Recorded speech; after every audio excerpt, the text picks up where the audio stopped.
नमस्कार दोस्तों, स्वागत है आप सभी का एक बार फिर से हमारे यूट्यूब चैनल पे। मेरा नाम है सुमित मुरारी। आशा करता हूँ आप लोग अच्छे होंगे, आपकी तैयारी भी अच्छी चल रही होगी और ध्यान से मन लगा तैयारी आप लोग कर रहे होंगे। तो देखिए आगे बढ़ते हुए हमने जो बी एस नेगी जी की स्टार्ट की थी बुक, इसमें आज अगला चैप्टर हम स्टार्ट करने वाले हैं गढ़वाल के प्रमुख गढ़ एवं पवार राजवंश के बारे में। ठीक है, परमार वंश का हो या पवार राजवंश का हो, काफी इंपॉर्टेंट है। चंद्रवंश हम ऑलरेडी कंप्लीट कर चुके हैं।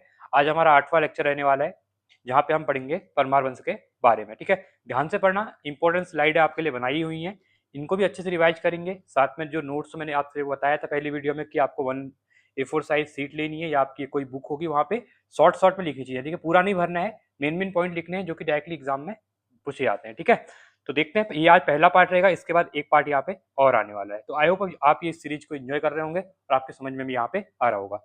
ठीक है, देखिए सबसे पहले हम बात करते हैं तो इसकी राजनीतिक परिदृश्य के बारे में बात करते हैं। ठीक है, तो कहा जाता है कि अजयपाल से पहले, ठीक है, अजयपाल के बारे में पढ़ेंगे हम इसमें। तो अजयपाल से पहले जो गढ़वाल क्षेत्र था ना, ये छोटे छोटे 52 गढ़ों में क्या था, विभाजन था। इसका मतलब विभाजित था, विभक्त था। ठीक है, तो जिनका शासक गणपति कहते थे, या तो इसको भड़भी कहते हैं जो यहाँ पे शासन करते थे, या इनको यहाँ पे क्या कहते थे, गणपति कहते हैं। ठीक है, तो ये लोग यहाँ शासन करते थे। ये इंपॉर्टेंट नहीं है, इंपॉर्टेंट अब शुरू होता है। देखिए सबसे पहले अगर हम बात करें, पहले हम बात करेंगे चाटपुर गढ़ के बारे में। ठीक है, देखिए सबसे पहले हम देखिए 3 चीज आएंगे। एक हमको चमोली के अंतर्गत पढ़ेंगे, कितने गढ़ थे करके, पौड़ी के अंतर्गत पढ़ेंगे और टिहरी के अंतर्गत पढ़ेंगे हम कौन कौन से करके। ठीक है, तो सबसे इंपॉर्टेंट जो आता है आपका वो है चाटपुर गढ़ है। ठीक है, अब चाटपुर गढ़ क्यों इंपॉर्टेंट है, पहली बात आपको ये पता होनी चाहिए चाटपुर गढ़ कहाँ पर है। ठीक है, जैसे मैंने उत्तराखंड का मैप बनाया, ठीक है, तो ये आपका कुमाऊं रीजन हो गया, ये आपका गढ़वाल रीजन हो गया। ठीक है, तो यहाँ पे जो आपका चमोली है, तो चमोली में यहाँ पे एक जगह है गैरसैंण। ठीक है, तो इंपॉर्टेंट ये है कि जो चाँदपुर गढ़ है ना, ये चमोली के कहाँ पे था, अभी जो गैरसैंण वाला एरिया ना उसके आसपास का था। ठीक है, तो इंपॉर्टेंट है। तो देखिए इनके चाँदपुर गढ़ जो है प्रथम राजधानी थी पवारों की, और अंतिम शासक जो यहाँ पे होते हैं वो होते हैं यहाँ पे भानु प्रताप होते हैं।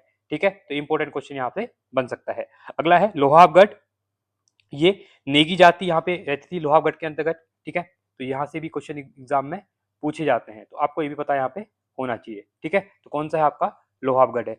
ठीक है, यहाँ पे कौन थे, दिलेवर सिंह थे। एक है आपका बधानगढ़, ये तो आपने सुना भी होगा, तो पिंडर नदी के आसपास कुमाऊं गढ़वाल सीमा पर। ठीक है, तो ये कुमाऊं सीमा जो यहाँ पिंडर नदी बहती है, तो इसके आसपास में था बधानगढ़। ठीक है, और यहाँ पे जो अंतिम शासक होते हैं वो होते हैं खत्तर सिंह होते हैं। ठीक है, कौन होते हैं यहाँ पे, खत्तर सिंह होते हैं। ऐसे हम पौड़ी के अंतर्गत देखते हैं तो एक पड़ता आपका देवलगढ़, इंपॉर्टेंट है क्योंकि अजयपाल की दूसरी राजधानी कहां पर थी, देवलगढ़ ही थी। तो ये क्वेश्चन पूछा जाता है। ठीक है, अगला है आपका गुजरूगढ़, ये आपका गुर्जर प्रतिहार राजपूतों से संबंधित मानी जाती है। तो ये भी एक आपका जो गढ़वाल बना पूरा, तो 52 गढ़ों में से एक था, गुजरूगढ़ भी था। एक था आपका उल्कागढ़। ठीक है, उल्कागढ़ ये आपका कडोलीगढ़ भी इसको है, मतलब इसके आसपास देख सकते हैं इसको। ठीक है, उल्कागढ़ इसको यहाँ पे कहा जाता है। ठीक है, तो इंपॉर्टेंट है, तो यहाँ से भी क्वेश्चन एग्जाम में बनने के चांसेस रहते हैं। ठीक है, चलिए आगे देखते हैं यहाँ पे। अब ये है आपका टिहरी गढ़वा के अंतर्गत, तो पहला आपका खतस्यागढ़। ठीक है, ये जौनपुर क्षेत्र है, यहाँ पे मौड़ मेला जहाँ पे लगता है। ठीक है, तो उसके आसपास ये आपको देखने को यहाँ पे मिलता है। ठीक है, चलिए आगे देखते हैं। अगला है यहाँ पे, ये है उप्पूगढ़। ठीक है, तो कपू चौहान का गढ़ माना जाता है, इनके बारे में पढ़ेंगे आगे हम। ठीक है, और एक है आपका रमोलीगढ़, जो कि गंगू रमोला सैम मुखी मंदिर यहाँ पे देखने मिलता है इसके आसपास का। ठीक है, तो उप्पू जो आपका यहाँ पे रमोलीगढ़ है, ये भी इंपॉर्टेंट क्वेश्चन बनता है, एग्जाम में पूछा गया है। ठीक है, चलिए आगे देखते हैं। एक बार अब हम जितने भी हमने ये पढ़ेगा, ठीक है, तो इनके बारे में जो मेन मेन चीजें हैं उनको एक बार देख लेते हैं। ठीक है, देखिए अगर पहला गढ़ मैं देखता हूँ तो जो पहला आता है वो आता है आपका यहाँ पे नागपुर गढ़।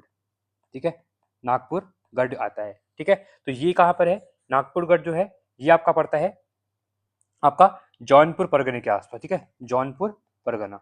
ठीक है, ये इंपॉर्टेंट है, इसको आपको याद रखना है। इसके साथ ही एक आता है आपका कोल्लीगढ़, क्वेश्चन पूछ सकता है कि कोल्लीगढ़ के संबंध से मैचिंग फॉलो में पूछ लेगा। तो आपका जो कोल्लीगढ़ था, तो ये संबंध था बिस्टों से। ठीक है, कोलीगढ़ बछवाड़ बिस्टों से संबंधित था। ठीक है, क्वेश्चन पूछ सकता है यहाँ से। ठीक है, तो एक बार आप बुक में भी इनको देखें ना, मेन मेन जो चीज है, बाकी तो मैंने आपको करवा दिया। यहाँ से जो मेन क्वेश्चन पूछते हैं, देवगढ़ के बारे में पूछता है, चाँदपुरगढ़ के बारे में पूछता है, उप्पूगढ़, फिर रमोलीगढ़। ठीक है, ये मेन मेन है, और एक आपका बधानगढ़, तो मेन मेन यहाँ पे करवा दिए हैं।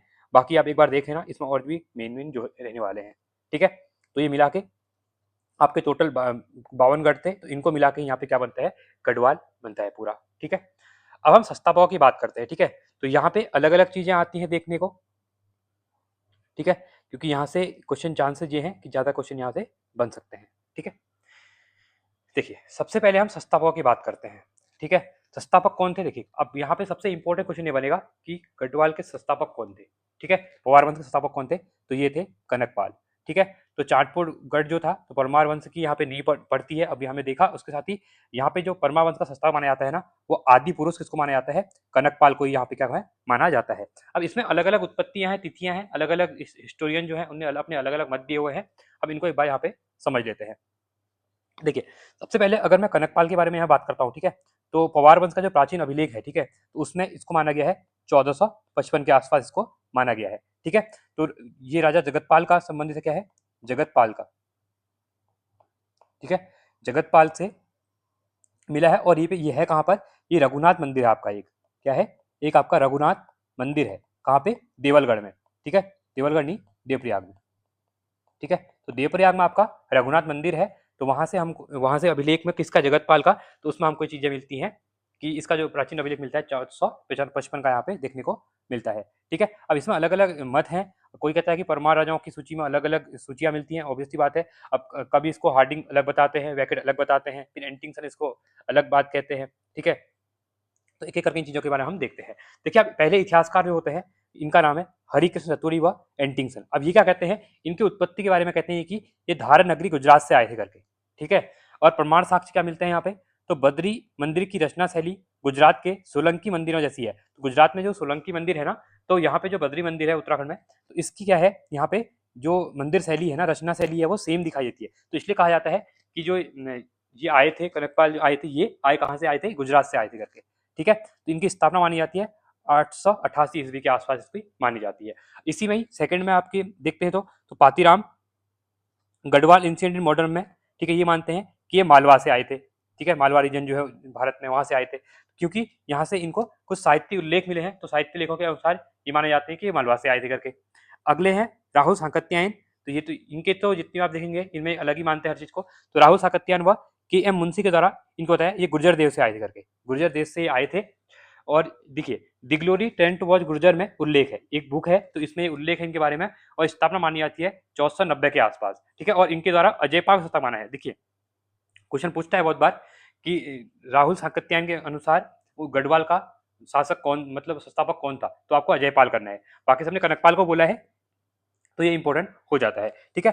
अब प्रमाणिक सूची, ये भी इंपॉर्टेंट है, यहाँ से बहुत बार क्वेश्चन पूछा गया है, सबसे प्रमाणिक किसको माना जाता है। तो बैकेट की जो सूची है ना 1849 की, तो ये सर्वाधिक मान्य यहाँ पे मानी गई है। क्या मानी गई है, सर्वाधिक यहाँ वहां पे यहाँ मानी गई है। और यह सुदर्शन शाह के सभागार ग्रंथ 1828 में मेल खाती है। तो जो सुदर्शन शाह का सभासार ग्रंथ है ना 1828 का, तो उससे बैकेट की सूची मेल खाती है। इनके राजाओं का जो क्रम होगा, कौन से राजा का पीरियड कौन से टाइम पे था, राज किया था करके, तो ये बैकेट सूची क्या करती है, एकदम मेल खाती है। तो ज्यादातर जो मानी जाती है, प्रमाणिक मानी जाती है, वो बैकेट की सूची मानी जाती है कि परमार राजाओं की उत्पत्ति कैसे, मतलब परमार शासकों जो संस्थापक थे कौन थे और इनकी स्थापना कब हुई थी करके, ठीक है। क्लियर हो गया आप लोगों को। तो बैकेट सूची को आप देखें ना, ये इंपॉर्टेंट यहाँ पे मानी जाती है, ठीक है। और इनके द्वारा कहा गया है कि पवार में कुल 60 शासक हुए थे, कितने, 60 शासक हुए करके, ठीक है। परमार वंश में टोटल 60 यहाँ पे शासक देखने को मिले। तो इसी में एक आपकी बुक है, ठीक है, एक इंपॉर्टेंट बुक है, आप यहाँ पे लिख लो इसको, ठीक है। क्वेश्चन पूछता है, एक आपकी गढ़वाल वर्णन पुस्तक, ठीक है, गढ़वाल वर्णन, ठीक है, पुस्तक है, जो किसकी है, लिखा किसने है, हरिकृष्ण रतूड़ी जी, ठीक है, हरिकृष्ण रतूड़ी, ठीक है। एक इसको आप याद रख लो। इसी में ही एक पुस्तक है आपकी गढ़वाल जाति प्रकाश, ठीक है, गढ़वाल जाति प्रकाश, ठीक है। तो इसको आप लिख लेना, ठीक है, समझ में तो आ रहा होगा, ठीक है, राइटिंग ऐसी है मेरी, ठीक है, स्क्रीन पे लिखा नहीं जाता है। तो ये है जाएंगे आपके बालकृष्ण, ठीक है, शांति भट्ट, ठीक है। तो ये है बालकृष्ण शांति भट्ट। तो आप इनको यहाँ पे देख लेना, ठीक है। तो इसलिए अब हम यहाँ पे एक बार देख लेते हैं, ठीक है। तो इसमें कुछ इंपॉर्टेंट चीजें और हैं, इनको भी एक बार हम यहाँ पे क्या कहते हैं, देख लेते हैं, ठीक है। तो देखिए जो राजा कनकपाल थे, ठीक है, कनकपाल का मैं बता रहा हूँ मैं, ठीक है, कनकपाल। तो राजा कनकपाल माना जाता है कि ये 9वीं शताब्दी के आसपास, ठीक है। तो 9वीं शताब्दी में गढ़वाल में जो 52 ठाकुरी राजाओं का शासन था, ठीक है। तो इनमें से एक था यहाँ पे चाटपुरगढ़, ठीक है, जिसका मैंने बता दिया भानु प्रताप क्या थे, इसका राजा भानु प्रताप थे करके, ठीक है। और भानु प्रताप का दूसरा नाम है आपका सोनपाल। ठीक है, कौन है आपके, ये हैं आपके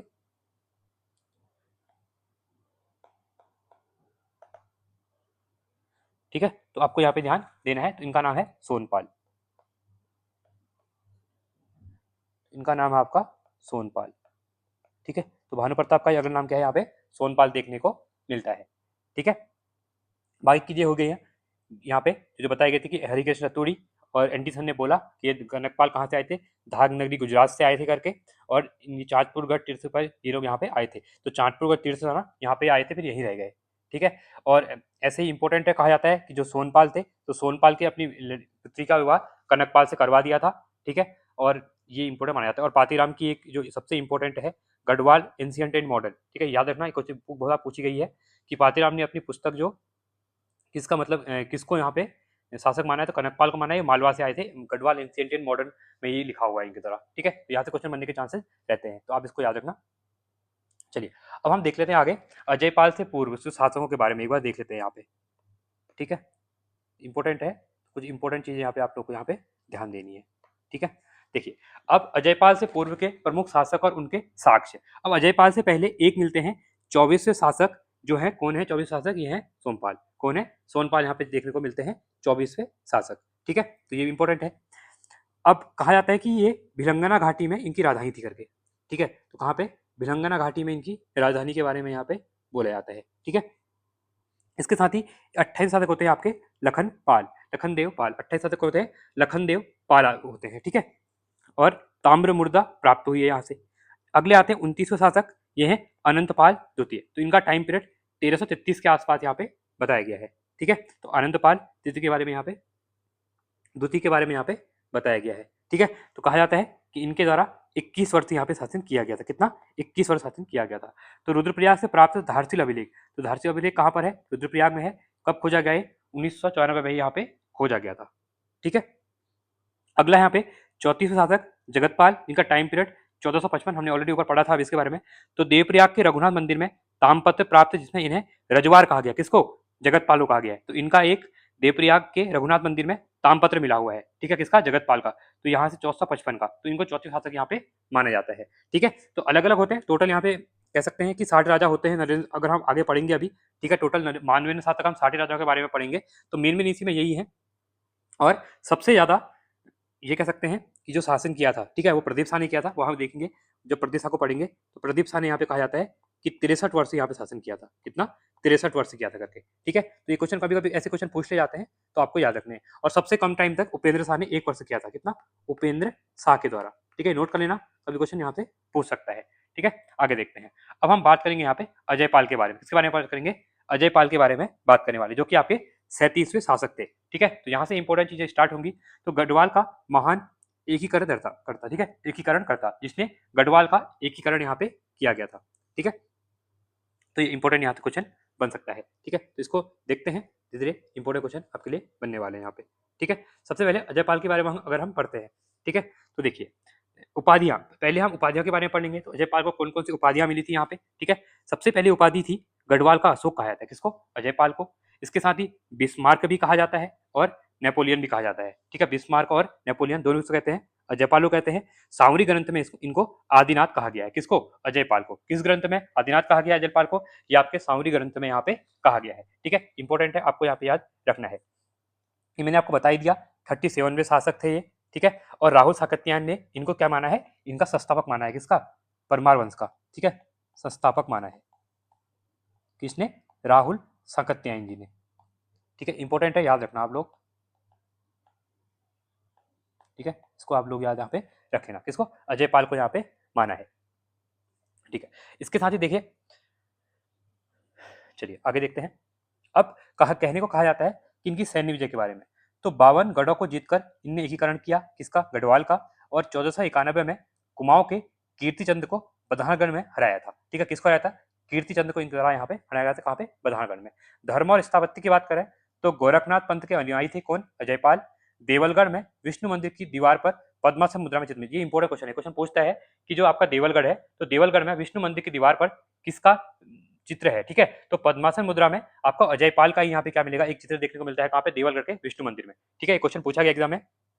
थोड़ा आपको यहाँ पे ध्यान देना है। और एक चीज और कहा जाता है कि जो अजयपाल ने ना कत्यूरियों को पराजित, किसको, कत्यूरियों को क्या किया था यहाँ पे, पराजित किया था। ठीक है, तो इंपॉर्टेंट क्वेश्चन है। और सोने का, इनसे कत्यूरियों से इनके द्वारा सोने का, कत्यूरियों का क्या था, सोने का एक सिंहासन था। ठीक है, एक सिंहासन था, उसको यहाँ पे छीन लिया था, किसने, अजयपाल ने छीन लिया था। ठीक है, और कीर्ति चंद्र के साथ यहाँ पे मैंने बताई दिया आपको, तो इनका युद्ध होता है 1491 में। ठीक है, इंपॉर्टेंट है, आपको याद रखना है यहाँ पे। ठीक है, और अजयपाल ने ही देवलगढ़ में, ठीक है, इनके द्वारा ही एक देवलगढ़ में अपनी कुलदेवी, इनकी कुलदेवी कौन थी, राज राजेश्वरी थी। कौन थी, राज राजेश्वरी थी।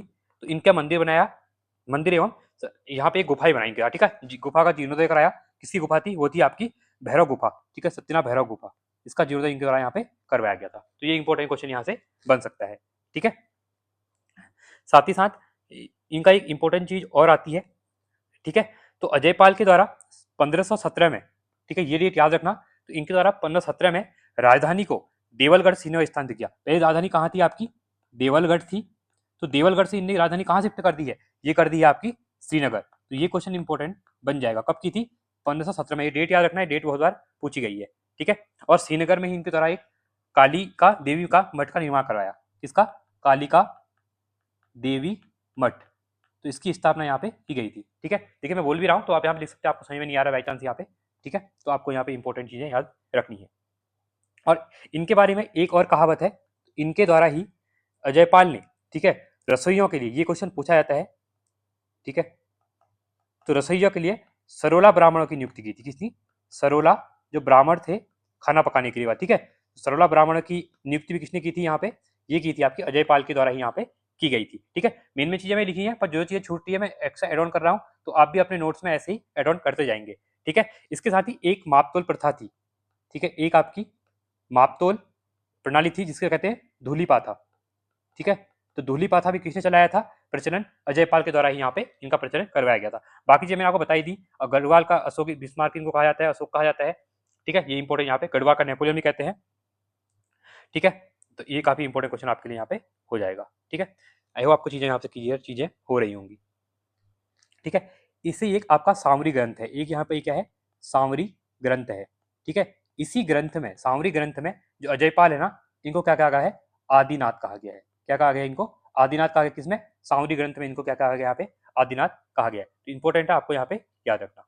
ठीक है, चलिए आगे देखते हैं। अब हम पढ़ते हैं सबसे इंपॉर्टेंट, कप्पू चौहान का अदम्य साहस। ठीक है, इनको उपू चौहान भी कहते, उपूगढ़ जो इनका था, इनके नाम पे पड़ा था कप्पू चौहान। ठीक है, तो कप्पू चौहान उपगढ़ के क्या थे, सरदार थे। यहाँ के क्या थे, यहाँ पे, ये यहाँ पे सरदार माने जाते हैं। ठीक है, तो अजयपाल का अंतिम युद्ध उपगढ़ उदयपुर पर था।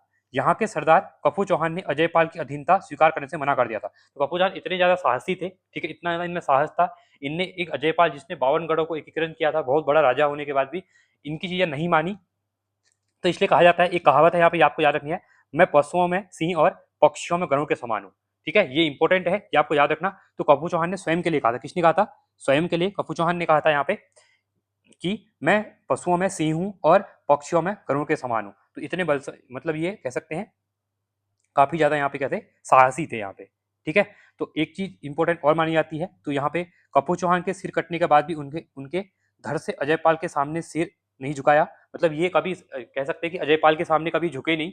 ठीक है, तो इनका जो सर कट गया उसके बाद भी ये इनके सामने सर नहीं झुकाया। अंततः अजयपाल ने क्या कहा था, स्वयं कप्पू चौहान को मुखानी दी। ये क्वेश्चन पूछा जाता है, खुद ही मारने के बाद भी इनके खुद इनको मुखानी दी और कहा था कि वीर तुम जीत गए और मैं हार गया। तो ये काफी इंपॉर्टेंट है। ठीक है, ये क्वेश्चन पूछा जाता है किसके लिए कहा गया था, अजयपाल ने करके। ठीक है, ये कप्पू चौहान के लिए यहाँ पे कहा गया था। ठीक है, तो काफी इंपॉर्टेंट यहाँ पे हो जाएगा। और यहीं पे अंतिम युद्ध जो मैंने आपको बताया, उदयपुर का युद्ध, जिसको क्या कहते हैं, उपगढ़ भी कहा जाता है। ठीक है, वहां पे युद्ध हुआ था और यहीं पे इनका यहाँ पे सर का धड़ से अलग कर दिया गया था। ठीक है, तो ये काफी इंपॉर्टेंट यहाँ पे माना जाता है। ठीक है, चलिए आगे देखते हैं। अगला है अजयपाल द्वारा राजधानी का रणनीतिक रणनीतिक स्थानांतरण। मैंने ऑलरेडी बता दिया आपको, पहले चाटपड़गुड़ राजधानी थी। परमार वंश की प्रारंभिक राजधानी कहाँ पर थी, चाटपड़गढ़ थी। ठीक है, फिर आनंदपाल अजयपाल के पिता का क्षेत्र माना जाता था। फिर इसको देवलगढ़ लेके गए, राजप्रसाद बनवाया, यहाँ पे कुलदेवी राजराजेश्वरी का मंदिर एवं सत्यनाथ भैरव गुफा का जीर्णोद्धार करवाया, ऑलरेडी हम लिखा चुके थे ऊपर।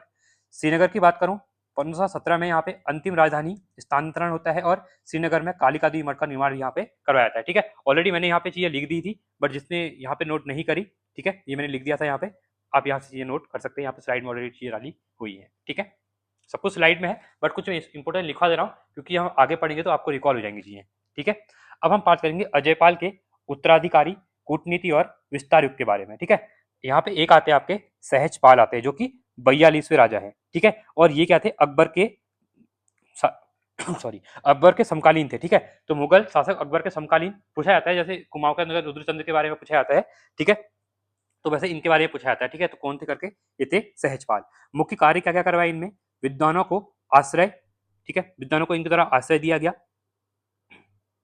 साथ में सहजपाल को क्या कहते थे, महाबली भी इनको कहा जाता था, ठीक है। तो विद्वानों का आश्रयदाता या फिर महाबली भी इनको यहाँ पे कहा जाता है।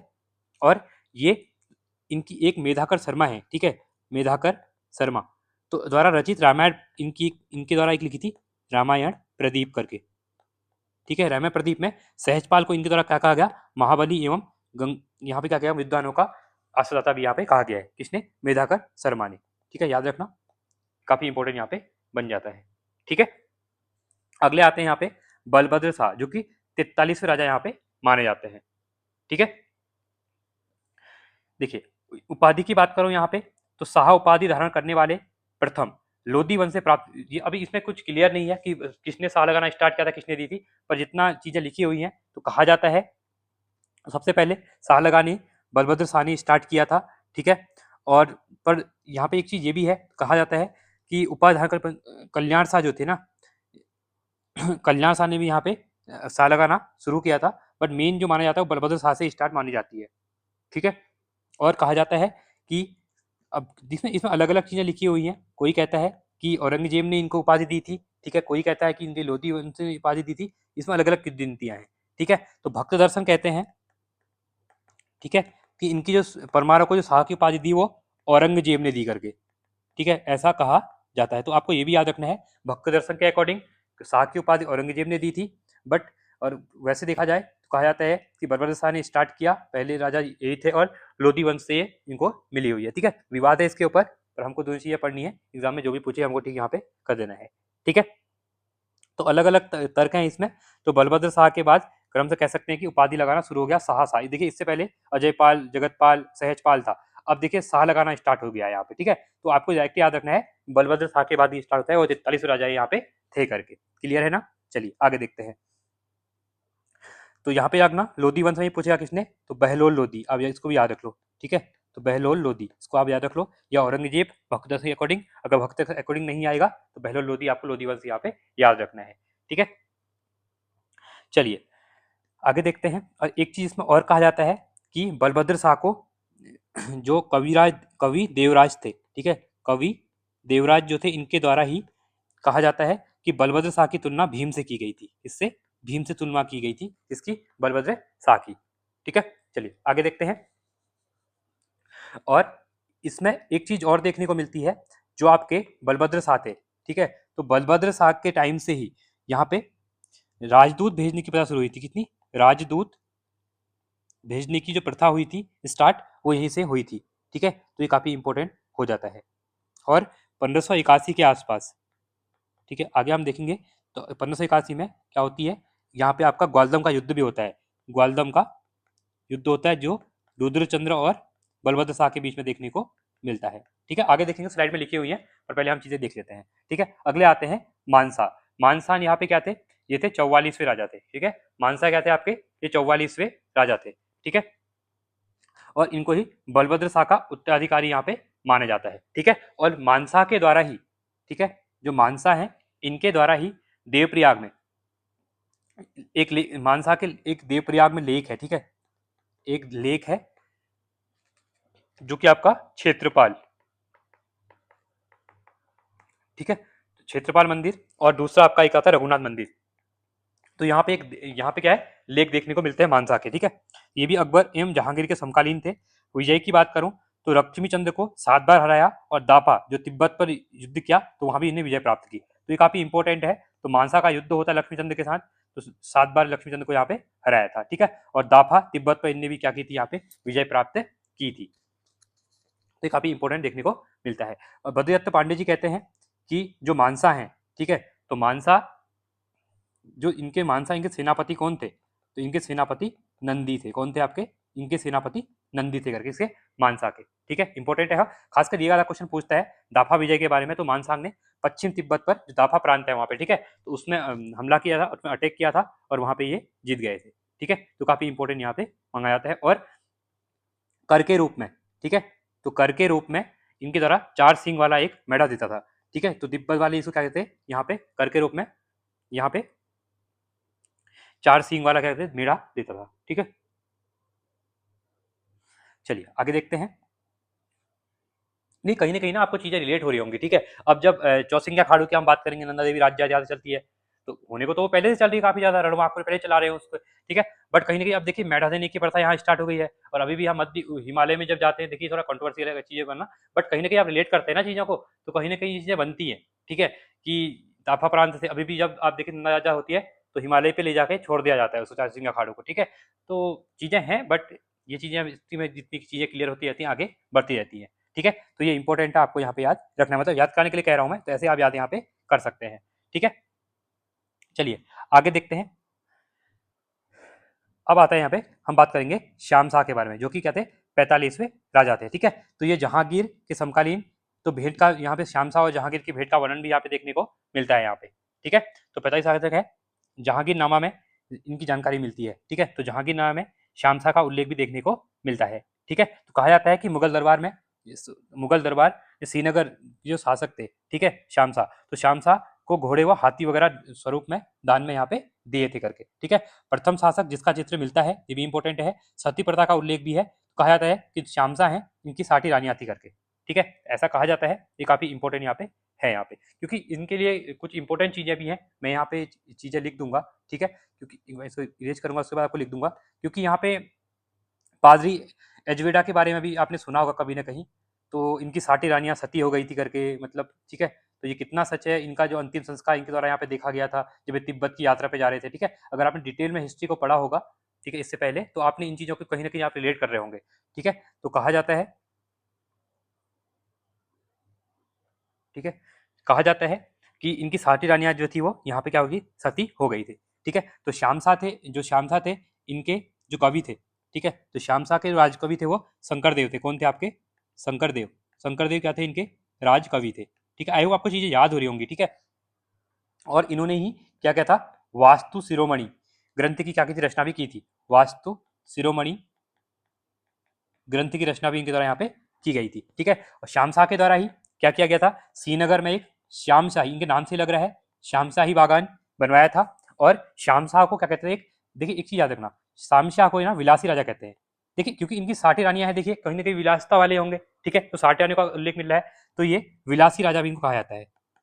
ठीक है, विलासी राजा भी इनको कहा जाता है। ठीक है, इंपॉर्टेंट है, आपको यहाँ पे याद रखना है। तो श्याम शाह ने ही सिलसारी नामक ग्राम में, ठीक है, एक सिलसारी करके, सिलसारी, ठीक है, सिलसारी ग्राम है, वहां पे भूमि के कुछ अंश से शिवनाथ जोगी को दान में देने की बात यहाँ पे कही जाती है। ठीक है, अब देखिए, श्याम शाह के समय ही ना एक सबसे इंपॉर्टेंट है, जो श्याम शाह हैं, इनके टाइम पीरियड पे ही क्या होता है?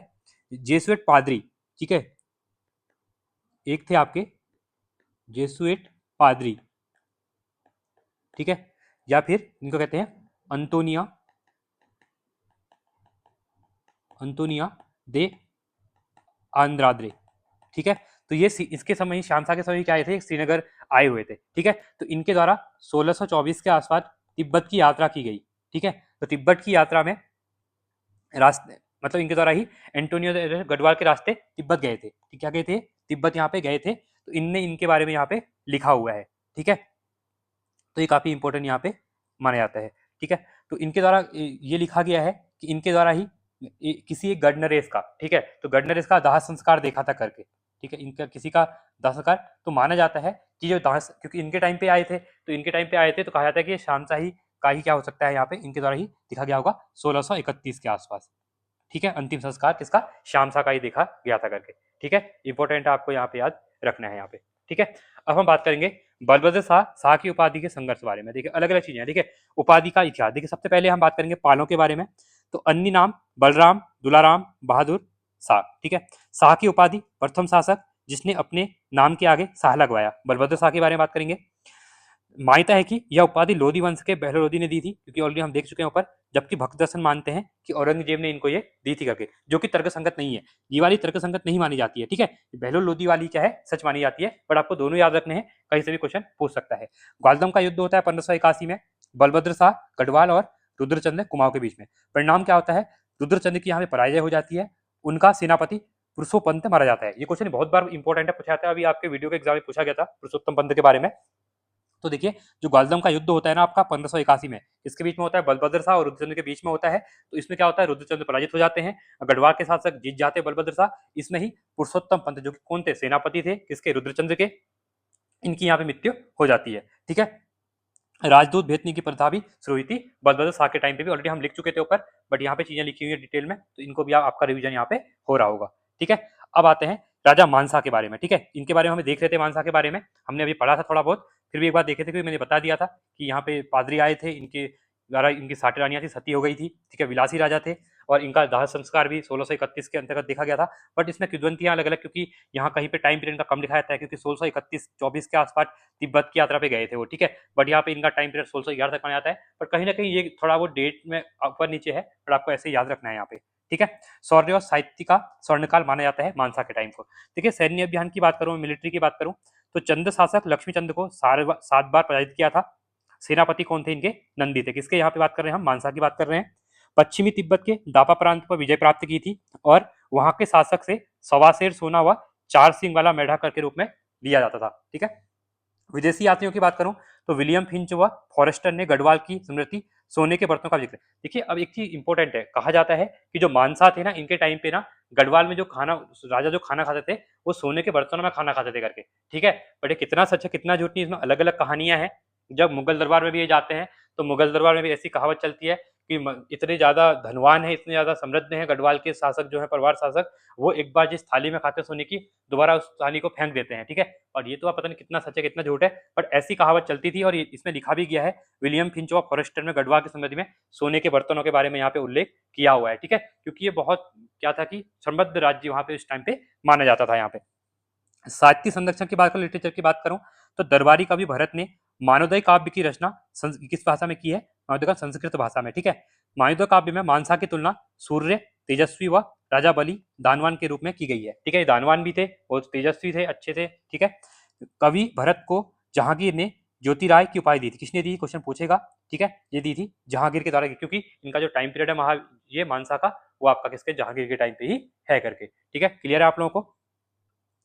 जीतू बगड़वाल भोट क्षेत्र का फौजदार था, ठीक है। तो मानसा का समकालीन था, जिसे आंचलियों ने हर लिया था। तो ये कहावत चलती है, अभी भी आपने देखा होगा, जो आपका उत्तरकाशी के अंतर्गत अभी एक कोई टूरिस्ट लोग गए थे, ठीक है, ट्रैक पे, तो वो गायब हो गए। तो कहा जाता है कि उनको भी यहाँ पे क्या हुआ है, आश्रयों ने हर लिया है। तो यही बात चल रही है, ठीक है। जो एक खेट पर्वत है आपका, तो वहीं से लेके अभी देखिए इनके बीच में चीजें बहुत डिफरेंस है, ठीक है। बट कहा जाता है कि जो जीतू बगड़वाल थे, ये इतने तेजस्वी थे, इतने अच्छे थे, मतलब आश्रयों ने इनको हर लिया था करके, ठीक है। तो ये कहावत है, और कहीं ना कहीं अभी ये एग्जिस्ट करती है। अभी आपने एक गाना देखा होगा, गाना भी आया था आंचली वाला, फिर उसके बाद ये क्वेश्चन पूछा भी जाता है, आंचलियाँ कौन होती हैं, और ये अभी फिर से न्यूज में आ गया है। तो आंचलियों के बारे में फिर से एक बार आप लोग पढ़ लेना, ठीक है। थोड़ा वैसे ही पढ़ लिया करो आंचलियों के बारे में, ठीक है, जैसे आप लोग देखते रहते इसके बारे में।